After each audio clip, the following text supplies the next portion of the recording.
विनाशाय श्रीकृष्णाय वयं नमः। कृष्णाय वासुदेवाय देवकीनन्दनाय च नन्दगोपकुमाराय श्रीकृष्ण।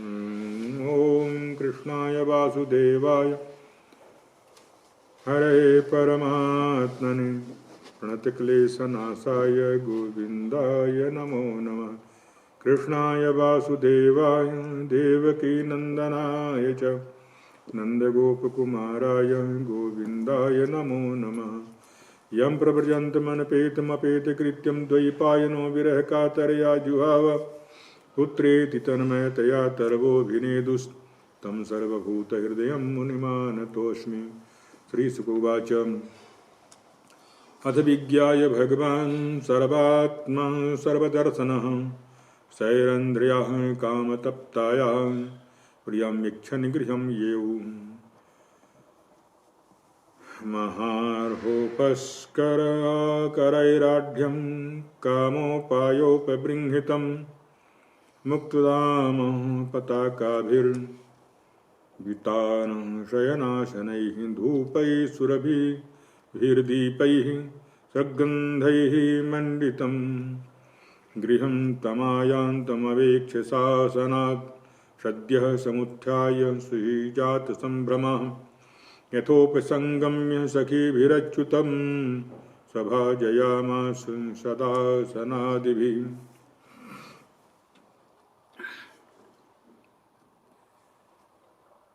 उद्धव जी ब्रज से गोपियों से और नंद बाबा आदि से मिलकर के वापस चले जाते हैं।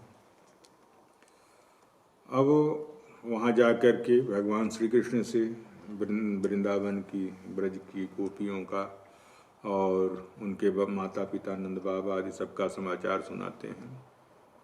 अब इसके बाद भगवान क्या करते हैं ये बात यहाँ पर बतला रहे हैं। ये श्रीमद् भागवत महापुराण का 10वां स्कंध और 48वां अध्याय है। सुखदेव जी कहते हैं, परीक्षित, इसके बाद सबके आत्मा तथा सब कुछ देखने वाले भगवान श्री कृष्ण अपने से मिलन की इच्छा रखने वाले व्याकुल हुई कुब्जा का प्रिय करने के लिए सुख देने की इच्छा से उसके घर गए। मैंने बताया था कि कुब्जा कई जन्मों से इंतजार कर रही थी। कुब्जा का घर बहुमूल्य सामग्रियों से संपन्न था। उसके घर में श्रृंगार का सारा सामान था और भी बहुत सी साधन सामग्री से भरा हुआ था। मोती की झालरें स्थान स्थान पर झंडियाँ लगी हुई थीं, चदेवे तने हुए थे। उसके बिस्तर बिछी हुई थी। बैठने के लिए बहुत ही सुंदर सुंदर आसन लगाए हुए थे। धूप सुगंध फैल रही थी। दीपक की शिखाएं जगमगा रही थीं। स्थान स्थान पर फूल और हार और चंदन रखे हुए थे। कोई साधारण बात तो थी नहीं।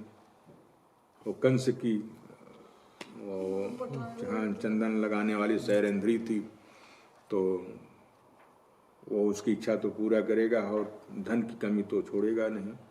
ऐसे भी शास्त्रों में वर्णन आता है कि उस समय मथुरापुरी बहुत ही संपन्न थी। भगवान को अपने घर आते देख करके कुब्जा तुरंत हड़बड़ा करके अपने आसन से उठ खड़ी हुई और सखियों के साथ आगे बढ़ करके उसने विधि पूर्वक भगवान का स्वागत किया और फिर श्रेष्ठ आसन दिया उनको बैठने के लिए और विधि पूर्वक उनकी पूजा किया। भगवान श्री कृष्ण ये तो बोले थे कि मैं आऊँगा, लेकिन वो सचमुच आएंगे इस बात पर कम लोगों को ही विश्वास होता है और शायद कुब्जा को भी नहीं रहा हुआ। लेकिन जब अचानक आ गए तो देख करके उसके आनंद की सीमा नहीं रही। कुब्जा ने भगवान के परम भक्त उद्धव जी की भी समुचित रीति से पूजा किया। तो वहाँ पर वो अकेले नहीं गए हैं, परंतु वे उसके सम्मान के लिए उसका दिया हुआ आसन छू करके धरती पर बैठ गए।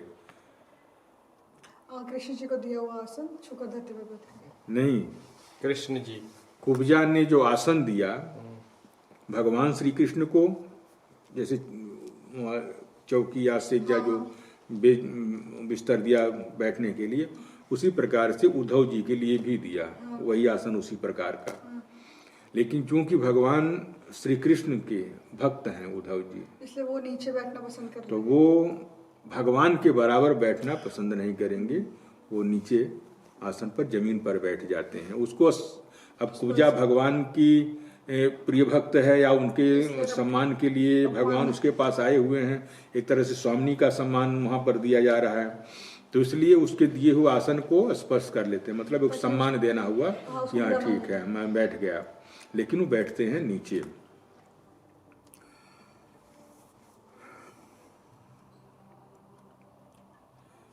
भगवान श्री कृष्ण सच्चिदानंद घन स्वरूप होने पर भी लोकाचार अनुकरण करते हुए तुरंत उसकी बहुमूल्य सेज पर जा बैठे। तब कुब्जा ने स्नान, अंगराग और वस्त्र, आभूषण और हार, सुगंध इत्यादि, तांबूल, पान वगैरह, सुधा आसव पीने के लिए जो भी रसायन रहता हो, जूस वगैरह जो भी दिया होगा, अपने को खूब सजा करके लीलामयी और लजीली मुस्कान तथा हाव भाव के साथ भगवान की ओर देखती हुई उनके पास आई। कुब्जा नवीन मिलने की संकोच से कुछ झिझक रही थी। तब भगवान श्री कृष्ण ने उसे अपने पास बुला लिया और उसकी कंगन से सुशोभित कलाई पकड़ करके अपने पास बैठा लिया और उसके साथ खेलने लगे। कुब्जा ने इस प्रकार जन्म में भगवान श्री कृष्ण भगवान को अंगराग समर्पित किया था। उसी एक शुभ कर्म के फलस्वरूप उसे ऐसा अनुपम अवसर मिला था, मतलब केवल उसने चंदन वगैरह लगाया था भगवान को। कुब्जा भगवान श्री कृष्ण के चरणों में अपने काम तप्त हृदय, वक्षस्थल और नेत्रों पर रख करके उनके दिव्य सुगंध लेने लगी और इस प्रकार से उसने अपने हृदय की सारी आधी व्याधि शांत कर लिया। वक्षस्थल से सटे हुए आनंद की मूर्ति प्रीतम श्याम सुंदर का अपने दोनों भुजाओं से आलिंगन करके कुब्जा ने बड़े दीर्घ काल से बढ़े हुए अपने विरह को शांत किया। कुब्जा ने केवल अंगराग समर्पित किया था, उतने से ही उससे उन सर्वशक्तिमान भगवान की प्राप्ति हुई जो कैवल्य और मोक्ष को देने वाले हैं और जिनकी प्राप्ति अत्यंत कठिन है।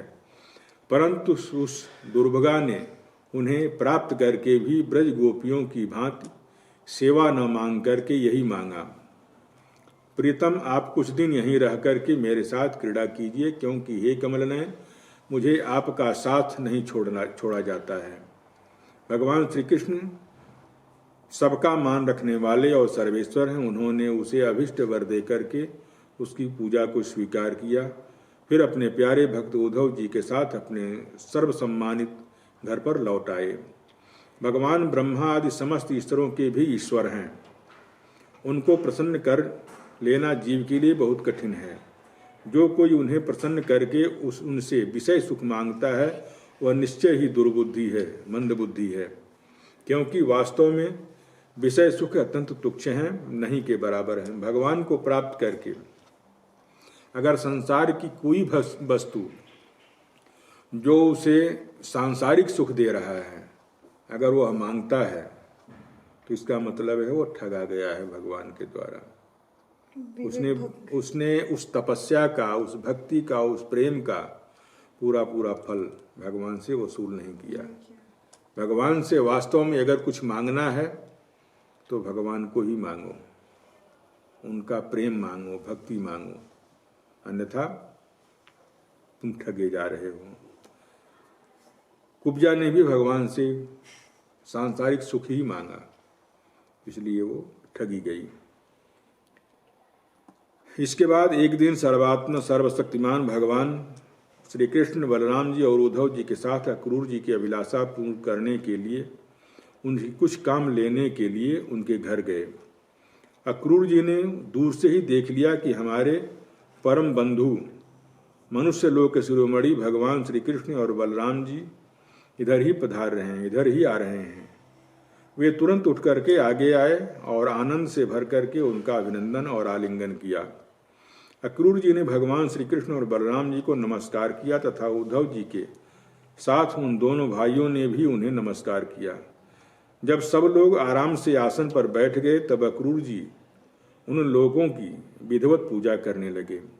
उन्होंने पहले भगवान के चरण धो करके उनका चरणोदक सिर पर धारण किया और अनेकों प्रकार की पूजा सामग्री भगवान को दिया, जिसमें दिव्य वस्त्र, गंधमाला, श्रेष्ठ आभूषण के द्वारा उनका पूजन किया और सिर झुका करके उन्हें प्रणाम किया। उनके चरणों को अपनी गोद में लेकर के दबाने लगे। उसी समय उन्होंने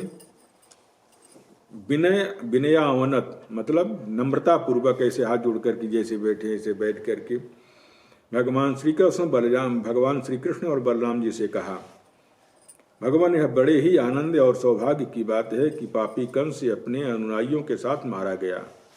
उसे मार करके आप दोनों ने यदुवंश को बहुत बड़े संकट से बचा लिया है तथा उन्नत समृद्धि भी दिया है। आप दोनों संसार के कारण हैं, अर्थात संसार को बनाने वाले हैं। जगत रूप आदि पुरुष हैं। आपके अतिरिक्त और कोई वस्तु नहीं है, न कारण और न ही कार्य। परमात्मन, आपने ही अपनी शक्ति से इस संसार की रचना किया है, इस संसार को बनाया है। आप ही अपनी कला, काल और माया आदि शक्तियों से इसमें प्रविष्ट होकर के जितनी भी वस्तुएं देखी और सुनी जाती हैं उनके स्वरूप में प्रतीत हो रहे हैं। जैसे पृथ्वी आदि अनेक कारण तत्वों से उनका यह संसार स्थावर जंगम शरीर बनते हैं, वे उनमें अनुप्रविष्ट होकर के अनेक रूपों में प्रतीत हो रहे हैं, परंतु वास्तव में वे कारण रूप ही हैं।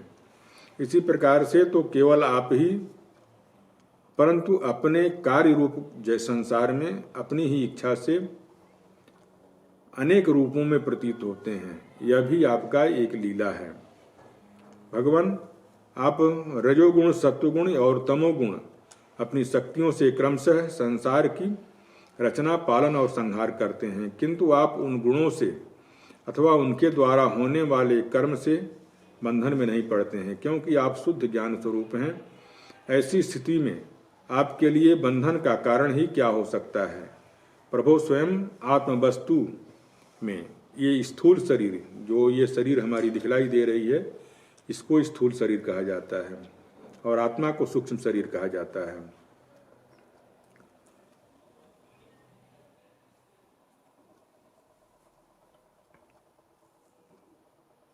प्रभु स्वयं आत्मवस्तु में स्थूल देह, सूक्ष्म देह आदि उपाधियां नहीं होने के कारण न तो उसमें जन्म होता है और न उसकी मृत्यु होती है, अर्थात आत्मा की न जन्म होता है न मृत्यु होती है और न ही किसी प्रकार का भेदभाव ही रहता है।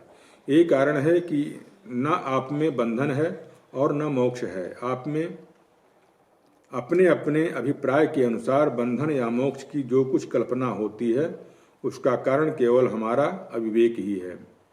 आपने संसार के कल्याण के लिए सनातन वेदमार्ग प्रकट किया है।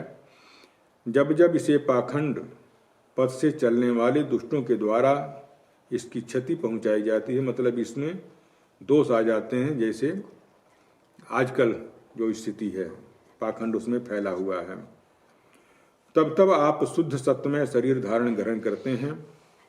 वही आप इस समय अपने अंश बलराम जी के साथ पृथ्वी का भार दूर करने के लिए यहाँ पर वसुदेव जी के घर में अवतीर्ण हुए हैं। आप असुरों के अंश से उत्पन्न नाम मात्र के शासकों की 100 अक्षौणी सेना का संहार करेंगे और यदुवंश के विस्तार का विस्तार करेंगे। इंद्रियातीत परमात्मन, सारे देवता और पितर, भूतगण और राजा आपकी मूर्ति हैं। आपके चरणों की धोवन गंगा जी तीनों लोकों को पवित्र करती हैं। आप सारे संसार के एकमात्र पिता हैं और शिक्षक हैं। वही आज आप हमारे घर में पधारे हैं, इसमें संदेह नहीं कि आज हमारा अहोभाग्य है, धन्य भाग्य है। उनके सौभाग्य की सीमा उन सौभाग्य की सीमा नहीं है। आप प्रेमी भक्तों के परम प्रियतम सत्यवक्ता, अकारण हित और कृतज्ञ हैं। जरा सी सेवा को भी बहुत मान लेते हैं। भला ऐसा कौन बुद्धिमान पुरुष है जो आपको छोड़ करके किसी दूसरे की शरण में जाएगा। आप अपना भजन करने वाले प्रेमी भक्त उनकी समस्त अभिलाषाएं पूरी कर देते हैं, यहाँ तक कि जिसकी कभी क्षति और वृद्धि नहीं होती है, मतलब जो घटता या बढ़ता नहीं है, जो एक समान सदा रहने वाला है, अपने उस आत्मा का भी आप दान कर देते हैं, मतलब अपने आप को भी आप दान कर देते हैं। भक्तों के कष्ट मिटाने वाले, जन्म और मृत्यु के बंधन से छुड़ाने वाले प्रभु, बड़े बड़े योगीराज देवराज भी आपके स्वरूप को नहीं जान सकते हैं, परंतु हमें आपका साक्षात दर्शन हो गया है।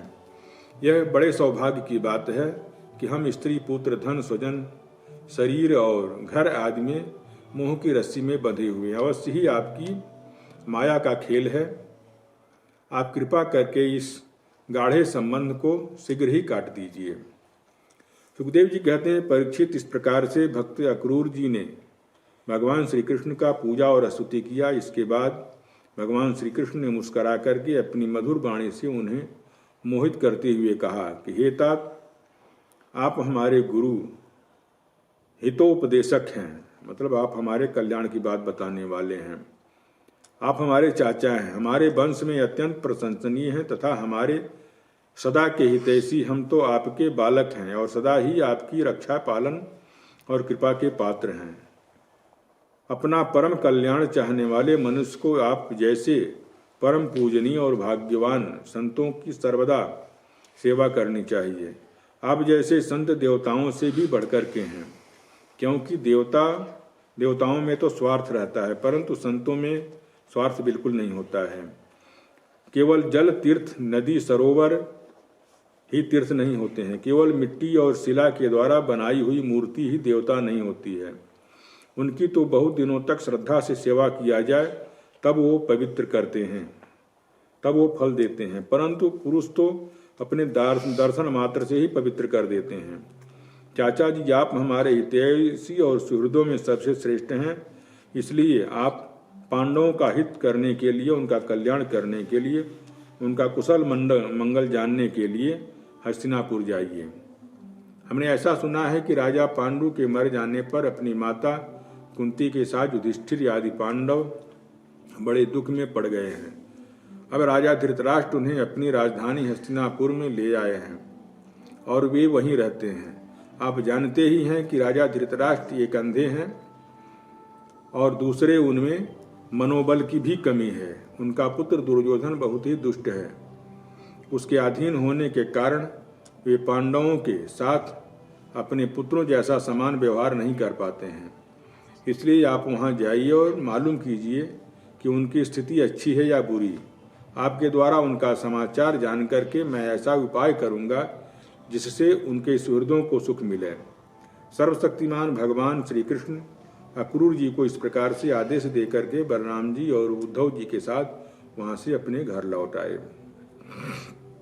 ये बहुत जल्दी बता दिया ना? बहुत जल्दी बता दिया ना कि धृतराष्ट्र जी अंधे हैं और वहां जाकर पता करिए, मतलब शॉर्टकट।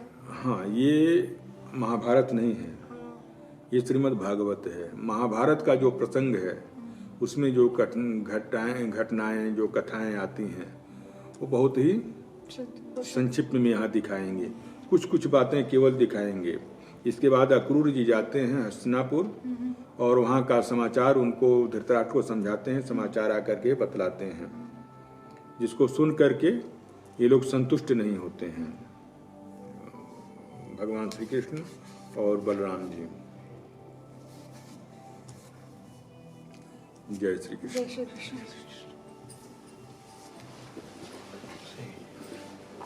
कल वाला भी वीडियो अपलोड नहीं है, कर दो। स्टॉप किया।